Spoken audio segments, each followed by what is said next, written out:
香港初做童軍運動嗰陣時咧，係唔會諗到100年以後更加需要童軍呢一個組織或者呢個精神。大家好，我係梁卓偉，細個開始已經參加童軍活動，係港島第15旅。哪怕誓約的當天，實現夢想新開端。我諗對每一個參加過童軍活動嘅小朋友或者大朋友咧，都係會異口同聲話俾你聽，係一個非常之正向嘅群體活動。嗰一種嘅群體性，有嗰一種嘅紀律，有嗰一種喺書本上邊課室裏邊學唔到嘅嘢，一定係有正面嘅影響力。營地裏共唱詠，真摯互勉。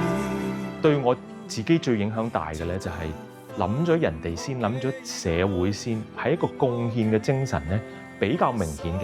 燃亮我心，明亮發光，照耀每一方。無論你話喺大學醫學院、喺政府，又或者係做公益慈善、做非牟利團體，或多或少都係同好細個個禮拜已經開始喺童軍嗰一種嘅精神咧，潛移默化一定會有嘅個影響係。像百花正盛放。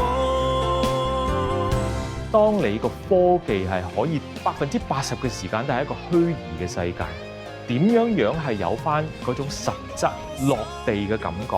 呢個係好唔容易。照耀每一方。